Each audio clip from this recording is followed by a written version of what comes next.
হলো তাহলে? হ্যাঁ, এই বাড়িতে যে এত অশান্তি তার কারণটা কি সেটা জানো? আপনি জানেন তো? তাহলেই হবে। এই বাড়িতে পুজো পাঠ তো তেমন দেখি না, সেসব ভালো করে না হলে আর শান্তি আসবে কি করে? আর তবু ওই আমরা এসেছি বলে না কিছুটা রক্ষে, সত্যি বলছি। নাহলে যে কি হতো কে জানে। পুজোর তেমন কোনো উপকরণই তো দেখছি না।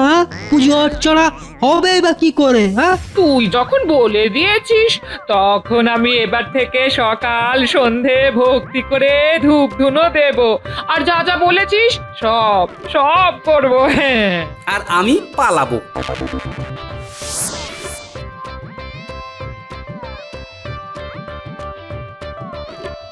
যেখানেই যাও বাবা, বাজারের থলিটা নিয়ে যাও।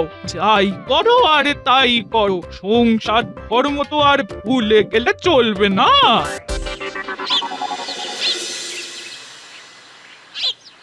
বাড়িতে গিয়ে দেখলাম গোপাল দাদু নেই, কিন্তু দাদু কোথায় গেল বলো তো? সেটা যদি জানতাম তাহলে তো খুঁজে বের করে ফেলতাম। ওই তো দাদু ওইখানে, চল চল গিয়ে পাকড়াও করি।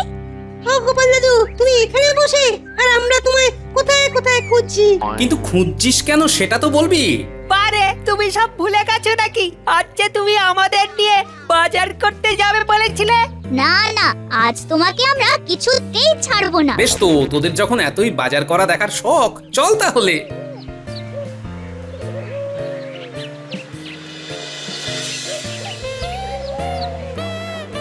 তুমি তো তাড়াহুড়ো করে চলে এসেছো, তাই দিদা আমাদের হাতে কি কি আনতে হবে তার ফর্দ ধরিয়ে দিয়েছে। এই তো পড়ে দিচ্ছি, নেটে সিঁদুর, অগরু, লাল সুতা, বড় ঘট, ছোট ঘট, পঞ্চপ্রদীপ। দধি, দুধ, মধু, চিনি, তিল, ধান, ঘি, হরিতকি, মশকলাই, শ্বেতশস্য, সন্দেশ, বাতাসা, পুটির খইয়ের মুরকি, আর সুগন্ধি ধূপ, গুঞ্জুল আর ওরে ধূপ। থাম থাম থাম, এসব কি? হ্যাঁ, বাড়িটাকে তো দুজনে মিলে ওই মন্দির বা আশ্রম কিছু একটা বানিয়ে ছাড়বে বলে মনে হচ্ছে। সে যাই বানাক, এরপরে আরো একটা ফর্দ আছে, তাতে আবার শাক, সবজি, মাছ, মাংস, দই, মিষ্টি। তুই থামবি নাকি বাড়ি যাবি? আমাদের তুমি যত খুশি বাড়ি পাঠাতে চাও পাঠাও, তবে এইসব না নিয়ে তুমি কিন্তু বাজার থেকে বাড়ি ফিরতে পারবে না। হ্যাঁ, এই তামার পয়সা কটা দিয়ে কি কিনবো আর কি কিনবো না সেটাই তো বুঝতে পারছি না।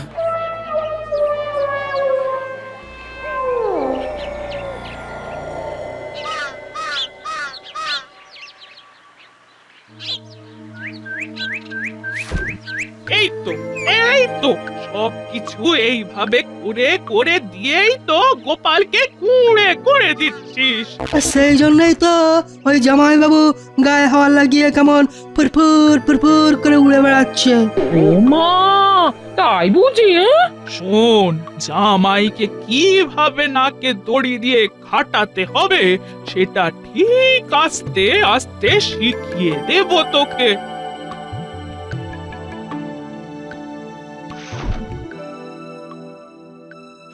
এইবার এই কাদা মাখা জামা কাপড় তুলবে আর শিখবে যে কিভাবে নিজের কাজ নিজে করতে হয়। হ্যাঁ, আরে আরে, এসব আবার কি? দেখা দেখি না করে সোজা মাখামাখি দেখাচ্ছি মজা। তেরে এসে কোনো লাভ নেই জামাইবাবু। হ্যাঁ, ওই দিদিও বুঝে গেছে যে ছেড়ে দিয়ে দিয়েই ওই আপনার এই অবস্থা হয়েছে। হ্যাঁ, তাই এবার থেকে কাজ করার অভ্যেস করো। তার মানে দুজনে মিলে গিন্নির মগজ ধোলাইটাও সেরে ফেলেছে। জল তো বেশ অনেক দূরই গড়িয়েছে দেখছি। এবার বলো তো বাবা জীবন, যে কাজটা তোমাকে দেওয়া হয়েছিল সেটা ঠিক মতো করেছো কি না? কাজের মাথায় বাজ। ওই ফর্দ দেখে আমার তো ফর্দাফাই অবস্থা। বলি, ঘরেতে পুজোর অনুষ্ঠান হবে নাকি অন্নপ্রাশন? হ্যাঁ, একদিক সামলাতে গেলে তো আরেক দিক খুলে যাচ্ছে, পয়সা শেষ। বলি, জমানো পয়সা থেকে নিয়ে গিয়ে মাছ কিনে আনো তবে। না না, ওই শাশুড়ি আর শ্যালককে সামলাতে উপার্জন বাড়ানো ছাড়া আর উপায় নেই।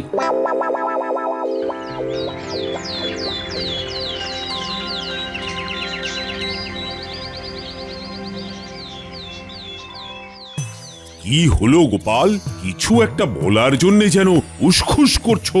নরমে গরমে আপনার কাছে আমার একটাই আর্জি মহারাজ। সেটাই তো শুনতে চাইছি। বলছিলাম যে ওই বেতন বাড়াতে হবে মহারাজ। বেতন বাড়ানোর কোনো কারণ দেখছি না মহারাজ। মূল্যবৃদ্ধি, আমদানি শুল্ক, কাঁচামালের অভাব, বেকারত্ব কিছুই তো নেই এখন আপনার আমলে। তা সবাই মন্ত্রীর বক্তব্যের সাথে সহমত তো? না না না না, যেভাবে সবাই ঘাট দুলিয়ে তালে তাল দিচ্ছে তাতে বেশ বুঝতে পারছি বেতন বাড়ানোর দাবি তুলে আমি একঘরে হয়ে যাচ্ছি। তবে তো গোপাল বুঝতেই পারছো তোমার দাবি ধোপেই টিকছে না। সে তো বুঝলাম মহারাজ, তবু বলি সবারই কিছু বিকল্প আয়ের ব্যবস্থা আছে, কিন্তু আমার তো নেই। তাই আয় না থাকলে ব্যয় সংকোচন করো। মন্ত্রী যথার্থই বলেছে। মহারাজ, আপনি আর আমার জ্বালা কি করে বুঝবেন? ঘরে ওই রকম একখানা শাশুড়ি আর শ্যালক থাকলে বুঝতে পারতেন। বেশ, আমি তবে এখন আসি মহারাজ, গিয়ে দেখি ঘর আবার এতক্ষণে আশ্রম হয়ে গেছে কিনা। বেশ বুঝতে পারছি গোপাল আচ্ছা ফ্যাসাদে পড়েছে। আচ্ছা সময়ে ঘরে ঢুকেছি বটে। পুজো পুজো করে যেভাবে সকাল থেকে ধোঁয়া দিয়েছিল তাতে তো ভেবেছিলাম অষ্টপ্রহর শুধু পুজো অর্চনা চলবে। এখন পুজো একটা চলছে বটে, কিন্তু এ তো দেখছি পেট পুজো। কাতলা মাছের তেল ঝালটা কিন্তু দারুণ হয়েছে। কিন্তু ভাই যে আমার কিচ্ছুটি দাঁতে কাটছে না। হ্যাঁ, আর কি করে কাটবো? হ্যাঁ, খাসির মাংস দিয়ে ওই জুত করে ভাত খাবো ভেবেছিলাম। আহাহাহা। নে বাবা, আজ বরং কষ্ট করে ওই পাকা পোনার কাই ঝাল দিয়ে খেয়ে নে। আমি না হয় তোর জামাই বাবুকে বলে মাংসের ব্যবস্থা করছি। হ্যাঁ, কোনো ব্যবস্থা হবে না, বেতনের বেশিরভাগটাই তো শাশুড়ি আর শ্যালকের খাতির যত্নে চলে যাচ্ছে। ও মা গো, দুটো মাছ ভাত খাচ্ছি বলে এইভাবে কথা শোনাতে হবে? কথা শুনেই বা কি হচ্ছে? এক কান দিয়ে ঢুকছে তো আরেক কান দিয়ে বেরিয়ে যাচ্ছে। তাহলে জামাইবাবুর পক্ষে আর এইসব জোগাড় করা সম্ভব নয়, তাই তো? হ্যাঁ তো, বুঝতে পারছো তো? আমিও বুঝতে পারছি ব্যয় সংকট যদি করতেই হয় তবে এই মা বেটাকে কোণঠাসা করতে হবে।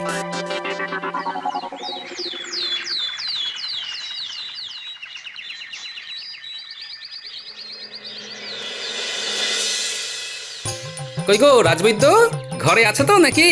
আরে গোপাল যে, বলি এমন কিছু পাঁচন আছে নাকি যাতে খিদে না পায়? ওই দেখো, আহা, আমার কাছে তো খিদে বাড়ানোর পাচন আছে, কিন্তু খিদে কমানোর তো তেমন কিছু নেই। আমি কিছু ভেষজ বড়ি বানাচ্ছি, যেগুলো খেলে পেট অনেকক্ষণ ভরা লাগে। ব্যাস ব্যাস ব্যাস, আর কি চাই? হ্যাঁ, এতেই তো কাজ হয়ে যাবে। ঘুম থেকে উঠে দুটো করে বড়ি দুজনকে খাইয়ে দিলেই আর ওরা খাই খাই করবে না। তবে তার জন্যে কাল পর্যন্ত একটু অপেক্ষা করতে হবে। সে না হয় করবো, তবে ওষুধে কাজ হওয়া চাই কিন্তু। কোনো চিন্তা করো না, বড়ি তোমার বাড়িতে পৌঁছে যাবে। তাহলে তো কোনো কথাই নেই, তাহলে এখন চললাম আমি।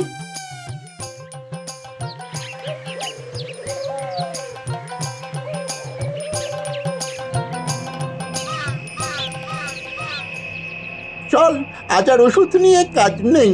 হ্যাঁ, চল চল, মুখরোচক খবরটা যথাস্থানে পৌঁছে দি।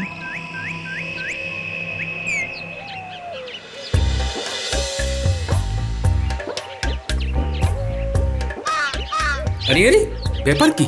সবাই যে বাড়ির সামনে সার দিয়ে দাঁড়িয়ে পড়েছে, শ্যালক আবার কোনো কাণ্ড ঘটিয়ে ফেলেনি তো? এই যে গোপাল দাদা, এবার মানে আমার প্রাপ্যটা দিয়ে দাও দেখি। প্রাপ্য? কিসের প্রাপ্য? আমি নগদ পয়সায় সব কিনি, ওই ধারের কারবারে আমি নেই। বললেই হবে, নগদ শেষ হয়ে গেছে বলেই তো এবার এই কায়দা ধরেছো তুমি। নিজে না গিয়ে শ্যালককে পাঠিয়েছো ধারে মাল কিনতে। বলো কি? কই সে কোথায়?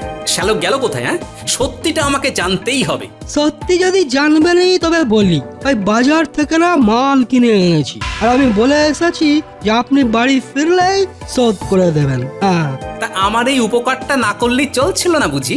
আরে বাবা, আপনি বাজার যেতে পারবেন না বললেন বলেই তো আমি গেলাম, কত কষ্ট করে গেলাম। আসলে জামাইবাবুর কোনো কষ্ট হোক সেটা কি আমি চাই বলুন? আপনি বলুন জামাইবাবু। বটে, দাঁড়াও, আমিও কষ্ট দূর করার ব্যবস্থা করছি। আমার যা করার আমি ঠিক করব। পাওনাদারদের বিদায় করেই আমি শাশুড়ি আর শ্যালকের পেট আইঠাই করাবো। হ্যাঁ।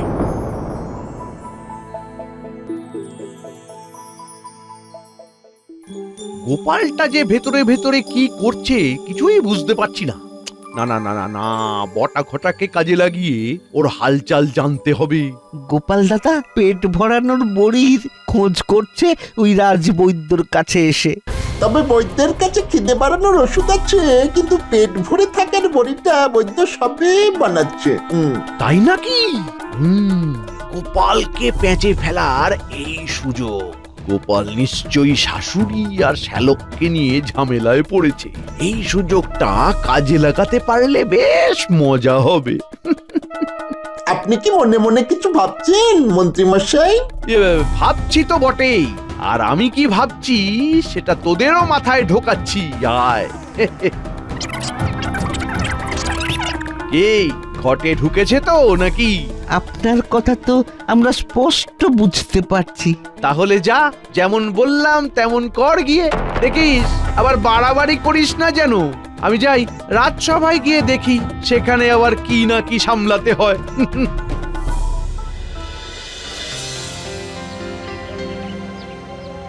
বুঝলে মন্ত্রী, এখন কদিন তোমাকেই এদিকে সব কিছু সামলাতে হবে। এ তো আমার দায়িত্বের মধ্যেই পড়ে মহারাজ। কিন্তু আপনি থাকতে মন্ত্রীমশাই দায়িত্ব সামলাবেন, ব্যাপারটা একটু কেমন কেমন মনে হচ্ছে না? মহারাজের কি আর একটা কাজ? নিশ্চয়ই অন্যদিকে অন্য কোনো কাজে মন দিতে হচ্ছে। একদমই তাই। হিমালয় থেকে আমার গুরুদেব আসছেন আমার কাছে, তাই যে কদিন থাকবেন ওনাকে ছেড়ে তো আমি এদিকটায় মন বসাতে পারবো না।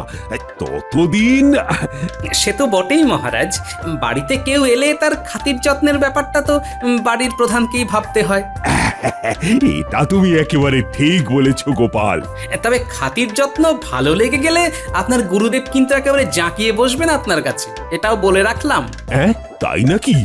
বলো কি? তবে তো মুশকিল হবে। মুশকিলের আর কি আছে মহারাজ, আমি তো আছি। গুরুদেব যতদিন ইচ্ছে থাকুন, আপনি ওদিকটা সামলান আর আমি এদিকটা সামলাবো।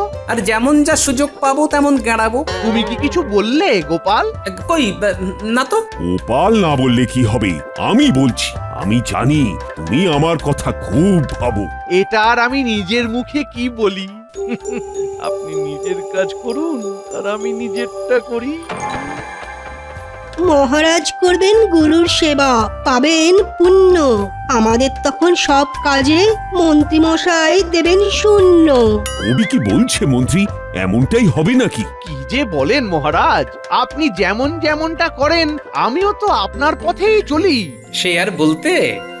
তবে আমিও তককে তককে থাকবো, সুযোগ পেলেই আপনাকে পথে বসাবো মন্ত্রী মশাই। এখন দেখি বৈদ্য কি খেল দেখায়।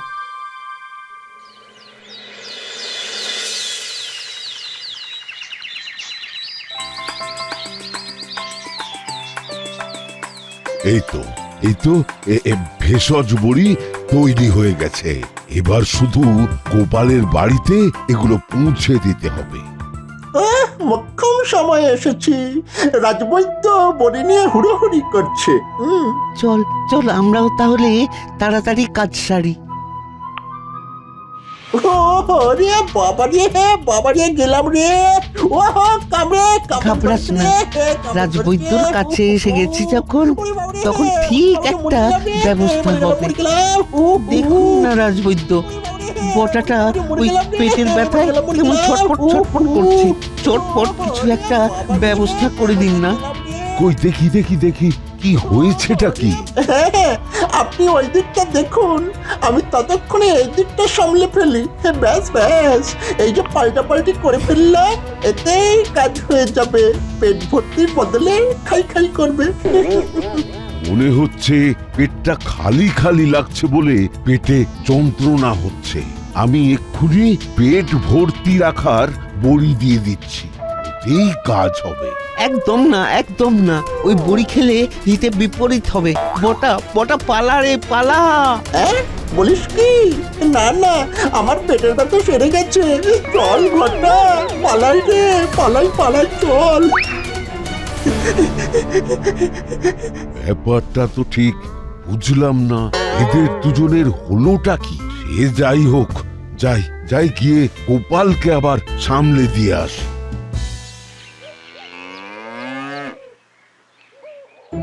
কই বৈদ্যর তো দেখা নেই, কোনো খবরও তো দিল না এখনো। রাজবৈদ্যকে আবার বাড়িতে ওই ডাকাডাকির বা দরকার কি জামাইবাবু? হ্যাঁ, এটা জেনে তোমারই বা কাজ কি বাপু?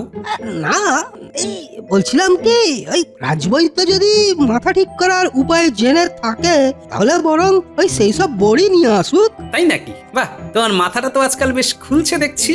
হ্যাঁ, কিন্তু ওই আপনার মাথাটাই তো খারাপ হয়ে গেছে দেখছি। হ্যাঁ, বাড়িতে কোনো রোগ নেই, জ্বালা নেই, কিছু নেই, অথচ আপনি বৈদ্যকে ডেকে আনছেন। কি যে করেন না মাঝে মাঝে।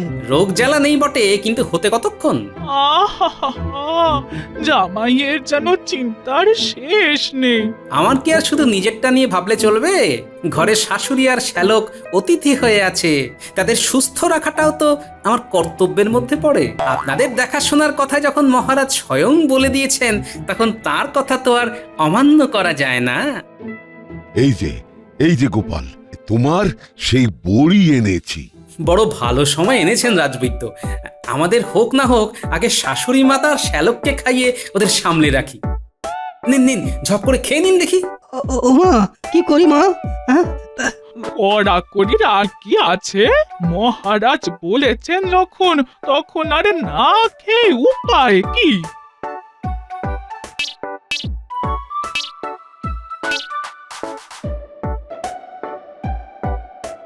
কি শরীরটা এবার কেমন ভরা ভরা লাগছে না? মোটেই না, মোটেই না। উল্টে উল্টে কেমন ফাঁকা ফাঁকা লাগছে। ওই খালি মনে হচ্ছে কি ওই কি খাই কি খাই, কি খাই কি খাই। আরে বাবা, ওরে বাবা, এমন খিদে তো আগে কখনো পাইনি। ওরে ও মেয়ে, মুড়ি চিড়ে কি আছে নিয়ে আয় আগে। আজ মনে হচ্ছে এক মন চালের ভাত একাই খেয়ে নেব। এই মরেছে, এ আবার কি হলো? না না না, এমন তো হওয়ার কথা নয়। আরে, এক কাণ্ড ঘটাতে গিয়ে আরেক কাণ্ড হয়ে গেল। এবার সামাল দিয়ে কি করে? ও মা গো, এরা এমন খাই খাই করছে কেন? তুমি নাটের গুরু, নিশ্চয়ই যেমন তেমন কিছু একটা খাইয়েছো। হ্যাঁ, কি বললে গিন্নি? নাটের গুরু? এই তো এবার তাহলে এই গুরুদেবী ভরসা। আগে আপনাদের সঙ্গে নিয়ে আমি গুরুদেবের দর্শনে যাব। আসুন আসুন আমার সঙ্গে।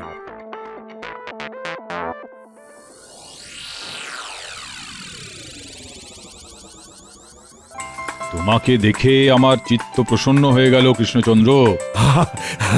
আমি ধন্য গুরুদেব, কতদিন পরে আপনি আবার দর্শন দিলেন। কিন্তু এবার যে আমাদের প্রতি একটু কৃপা করতে হবে গুরুদেব। কি গোপাল, তুমি? শুধু আমি নয়, সঙ্গে আমার শাশুড়ি মাতা আর শ্যালককে মেনেছি মহারাজ। বলো বৎস, কি চাই তোমার? না না, আমার কিছুই চাই না, তবে এদের চাই। এরা বহুদূর থেকে এসেছেন বাবা, আর এদের মধ্যে ভক্তিভাবও একেবারে গদগদ করছে। বাহ বাহ বাহ, শুনেও শান্তি। দয়া করে গুরুমন্ত্র দিয়ে আপনি এদের দীক্ষিত করে দিন বাবা। কথাতেই তো আছে অতিথি নারায়ণ, আর এরা আমার অতিথি। অতিথির কল্যাণেই তো তোমার কল্যাণ গোপাল। যথার্থ বলেছেন মহারাজ। আহা আহা, কি উচ্চ চিন্তা। বেশ, আমি আজই ওদের দীক্ষার ব্যবস্থা করছি। তবে তার জন্য জল, দুগ্ধ, কুশাগ্র, দই, অক্ষত, তিল, জব ও শ্বেত সরিষা দিয়ে অর্ঘ্য দিতে হবে। তুমি জানো বৎস? জানি তো। সঙ্গে দই, ঘি, জল, মধু ও চিনি দিয়ে তৈরি করতে হবে মধুপর্ক। চমৎকার। দীক্ষাদানকালে যজ্ঞের জন্য শিলা ও নুড়ি যজ্ঞের বলি, পাটখড়ি, আমখড়ি, গোময়, কুশ, ঘৃত, বেলপাতা, শালুকাপড়, পানিপূর্ণ পাত্র, শস্যমুখ, জব, তিল, পঞ্চগব্য, গোচনা, পঞ্চবৃত ইত্যাদি প্রভৃতি যা লাগে সব ব্যবস্থা করে দেব। গোপাল তো দেখছি পুজোর উপাচার একেবারে ঘেঁটে দিয়েছে। এবার তবে শাস্ত্র মতে দীক্ষাদানে কোনো বাধাই থাকবে না। জোগাড় যন্ত্র যা করার তুমি করো তবে। আরে, অর্থের ব্যাপারে ভেবো না। বেশ, তাই হবে মহারাজ।